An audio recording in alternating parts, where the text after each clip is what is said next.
Supreme court نے YouTuber کی ضمانت بعد از گرفتاری منظور کر لی۔ جسٹس نعیم اختر افغان نے ریمارکس دیے کہ پیکا ایکٹ کے تحت صرف ایک ادارے کے لیے کام کیا جا رہا ہے، ججز کے خلاف جو بولا جاتا رہا اس پر تو کچھ نہیں کیا گیا۔ مزید جانیں گے ڈان نیوز کے نمائندے عمر مہتاب برنی سے۔ عمر، کیا تفصیلات ہیں؟ جی بالکل، سپریم کورٹ نے صحافی سہراب برکت کی بعد از گرفتاری ضمانت منظور کر لی ہے۔ 2 لاکھ روپے کے مچلکوں کے عوض ضمانت دی گئی ہے۔ سہراب برکت پیکا ایکٹ کے تحت درج مقدمے میں کوٹ لکھپت جیل میں جوڈیشل ریمانڈ پر قید تھے۔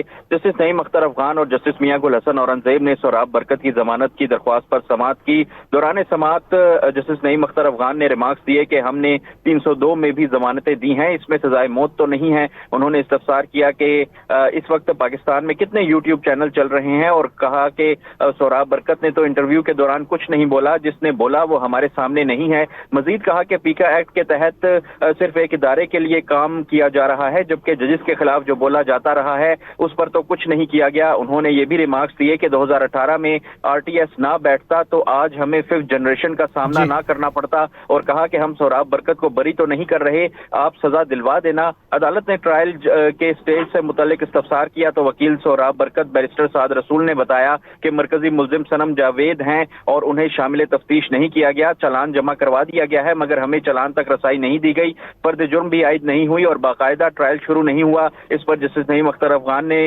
FIA تفتیشی افسر سے پوچھا کہ صنم جاوید کی تفتیش مکمل ہوئی ہے۔ تفتیشی افسر نے بتایا کہ صنم جاوید کی تفتیش مکمل کر کے سپلیمنٹری چالان جمع کروا دیا ہے۔